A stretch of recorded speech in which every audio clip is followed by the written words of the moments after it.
Hello friends, welcome to my channel defence practice class. Defence practice class চ্যানেলের তরফ থেকে তোমাদের সবাইকে জানাই স্বাগত। প্রত্যেক দিনের মতো আজকেও চলে এসেছি আরেকটি নতুন ক্লাস নিয়ে।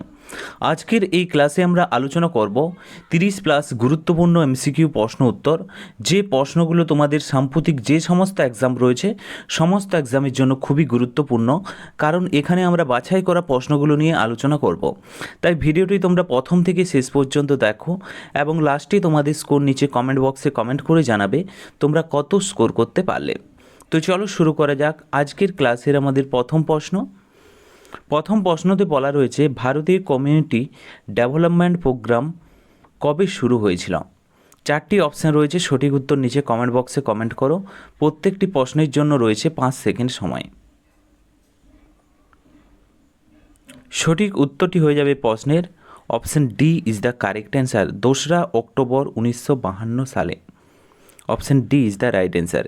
এবং মনে রাখবে এটি ভারতের গ্রামীণ উন্নয়নের জন্য প্রথম বড় একটি কর্মসূচি ছিল। Option D is the correct answer. Next হচ্ছে 2 নম্বর প্রশ্ন, বিশ্বের সর্বোচ্চ মালভূমি কোনটি? সঠিক উত্তরটি হয়ে যাবে option B is the correct answer. Option B সঠিক উত্তর হয়ে যাবে। এখানে পামির মালভূমি হচ্ছে বিশ্বের সর্বোচ্চ মালভূমি। পামির মালভূমিকে পৃথিবীর ছাদ বলা হয়, রূপ অফ দ্য ওয়ার্ল্ড বলা হয়। অপশান বি সঠিক উত্তর। 3 নম্বর প্রশ্ন হচ্ছে, তক্ষশিলা প্রাচীনকালে কোন দুটি নদীর মাঝখানে অবস্থিত ছিল?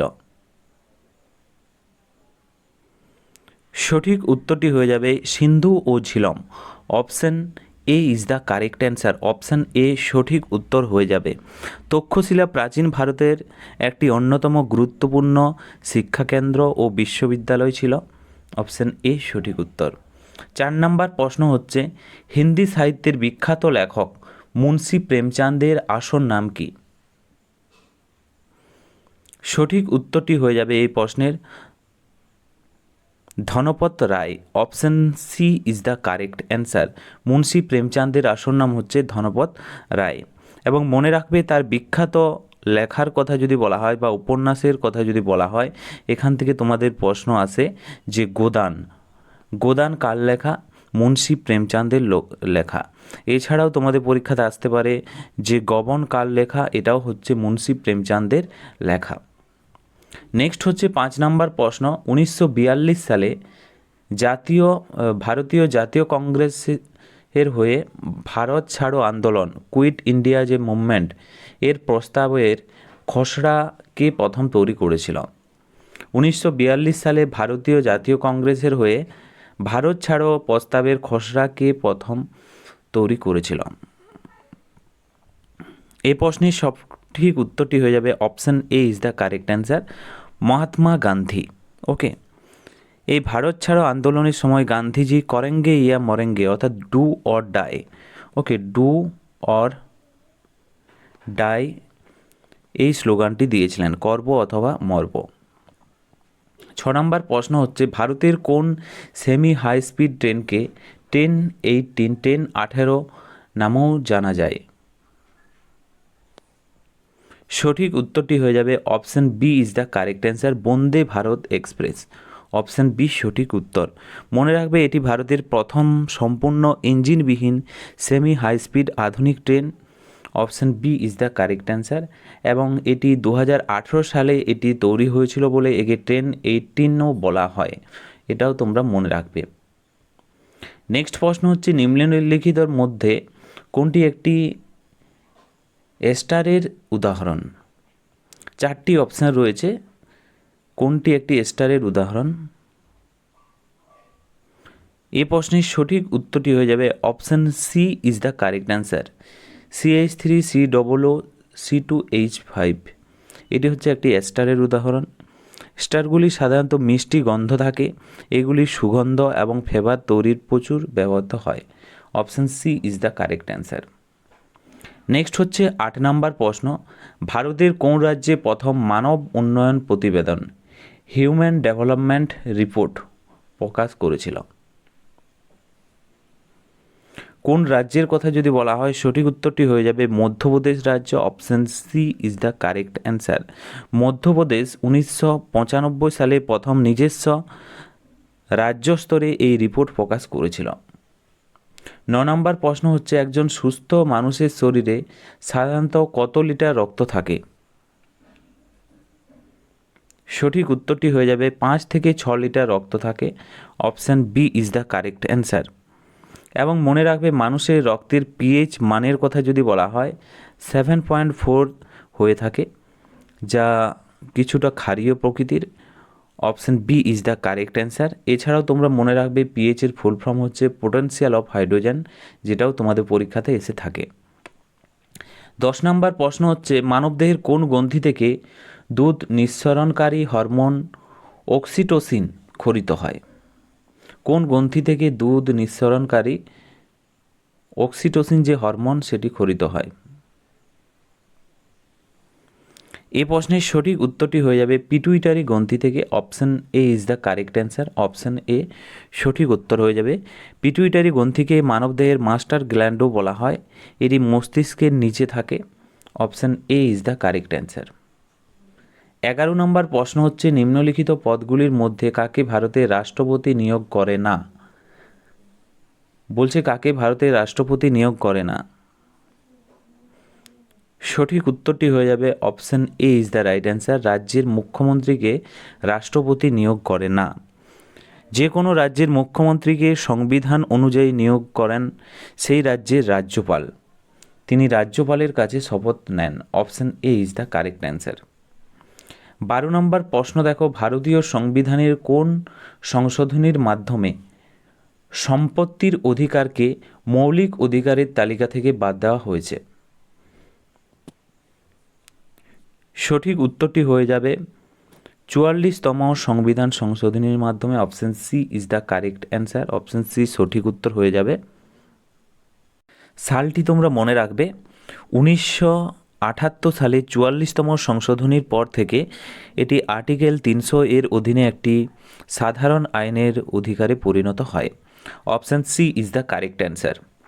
নেক্সট হচ্ছে 13 নম্বর প্রশ্ন, ভারতের কোন শহরকে হ্রদের শহর বা সিটি অব লেক বলা হয়? সঠিক উত্তরটি হয়ে যাবে প্রশ্নের option D is the right answer. উদয়পুরকে বলা হয়। উদয়পুর রাজস্থানে অবস্থিত এবং এটি তার অপূর্ব সৌন্দর্য, সব হ্রদ এবং রাজপ্রাসাদের জন্য বিশ্ববিখ্যাত।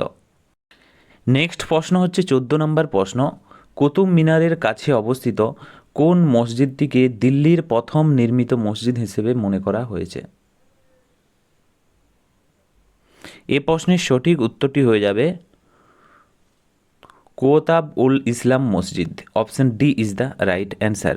মনে রাখবে এই ঐতিহাসিক মসজিদটি দাস বংশের প্রতিষ্ঠাতা কুতুবউদ্দিন আইবক নির্মাণ করেছিলেন। নেক্সট প্রশ্ন হচ্ছে 15 নম্বর প্রশ্ন, জাতীয় উন্নয়ন পরিষদ ন্যাশনাল ডেভেলপমেন্ট কাউন্সিলের পদাধিকার বলে সভাপতি কে হন? এই প্রশ্নের সঠিক উত্তরটি হয়ে যাবে প্রধানমন্ত্রী। Option A is the correct answer. Option A সঠিক উত্তর হয়ে যাবে। ভারতীয় জাতীয় উন্নয়ন পরিষদ এনডিসি প্রথম গঠিত হয়েছিল 1952 সালে আগস্ট মাসে। নেক্সট হচ্ছে 16 নম্বর প্রশ্ন, 1972 সালের আগে পর্যন্ত ভারতের কোন রাজ্যকে North East Frontier Agency NEFA নামে ডাকা হয়? সঠিক উত্তরটি হয়ে যাবে Arunachal Pradesh. Option A is the correct answer. মনে রাখবে এনইএফের সম্পূর্ণ নাম হচ্ছে North East Frontier Agency. Option A is the correct answer. Next হচ্ছে 17 নম্বর প্রশ্ন, জাতীয়তাবাদের প্রচারের জন্য বিখ্যাত সংবাদপত্র আল হিলাল কে শুরু করেছিলেন? সঠিক উত্তরটি হয়ে যাবে option B is the correct answer, Maulana Abul Kalam Azad. Option B সঠিক উত্তর হবে।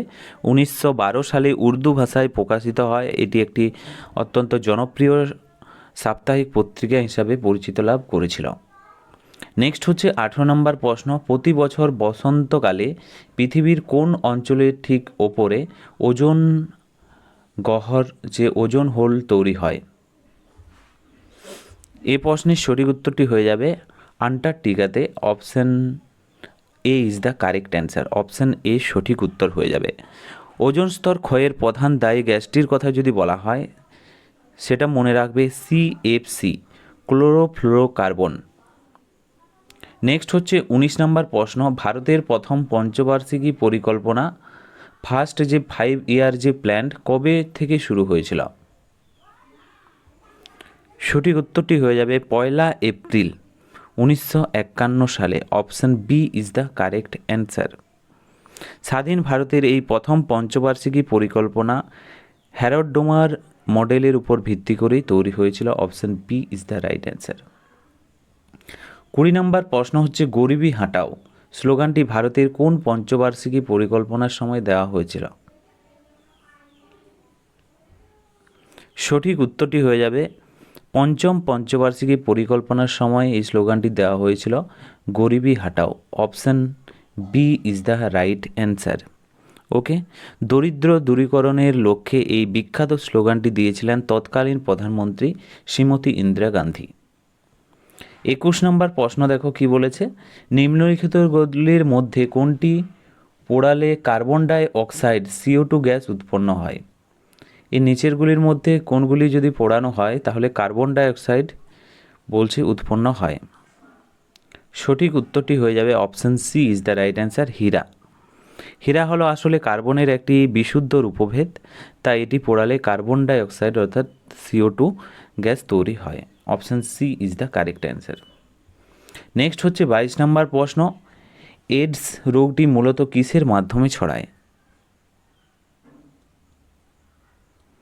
এইডস রোগটি কিসের মাধ্যমে ছড়ায় যদি বলা হয়, সঠিক উত্তরটি হয়ে যাবে এটি হচ্ছে একটি ভাইরাসের মাধ্যমে। Option C is the right answer. AIDS রোগটির কথা যদি বলা হয়, HIV হিউম্যান ইমিউনোডেফিসিয়েন্সি ভাইরাস নামক একটি ভয়ানক ভাইরাসের কারণেই হয়ে থাকে। Option C is the correct answer. 23 number প্রশ্ন হচ্ছে, পিতল মূলত কোন দুটি ধাতুর মিশ্রণ? সঠিক উত্তরটি হয়ে যাবে তামা এবং দস্তা বা zinc. Option B is the correct answer. পিতল সাধারণত নানা ধরনের বাসনপত্র, মূর্তি, বাদ্যযন্ত্র তৈরিতে ব্যাপকভাবে ব্যবহৃত হয়। 24 নম্বর প্রশ্ন হচ্ছে, পর্যায় সারণীতে কোন ধাতুটিকে নোবেল ধাতু বা নোবেল মেটাল বলা হয়ে থাকে? সঠিক উত্তরটি হয়ে যাবে সোনা। Option A is the correct answer. Noble ধাতুগুলি সহজেই পরিবেশের ক্ষয়প্রাপ্ত হয় না এবং এগুলো রাসায়নিকভাবে খুবই নিষ্ক্রিয় প্রকৃতির হয়ে থাকে। নেক্সট প্রশ্ন দেখো 25 নম্বর প্রশ্ন, নরম রবারকে শক্ত ও মজবুত করার জন্য তার সাথে কোন পদার্থ মেশানো হয়? এই প্রশ্নের সঠিক উত্তরটি হয়ে যাবে অপশান সি, সালফার মেশানো হয়। সালফার মিশিয়ে রবারকে শক্ত করার এই বিশেষ রাসায়নিক প্রক্রিয়াকে বলা হয় ভলকানাইজেশন বলা হয়। Option C is the correct answer. তো ফ্রেন্ডস, এগুলিই ছিল আজকের ক্লাসের আমাদের কিছু গুরুত্বপূর্ণ MCQ প্রশ্ন উত্তর। তোমরা 25টি প্রশ্নের মধ্যে কত স্কোর করতে পারলে নিচে কমেন্ট বক্সে কমেন্ট করে জানাও, এবং ভিডিওটি যদি ভালো লেগে থাকে অবশ্যই লাইক করো এবং তোমাদের বন্ধুদের সাথে ভিডিওটি শেয়ার করো, এবং কোনো রকম যদি প্রশ্ন থাকে তোমরা নিচে কমেন্ট বক্সে অবশ্যই কমেন্ট করে জানাতে পারো। তো আজকের ক্লাসটি আমরা এখানেই শেষ করছি। Thank you for watching. জয় হিন্দ, জয় ভারত।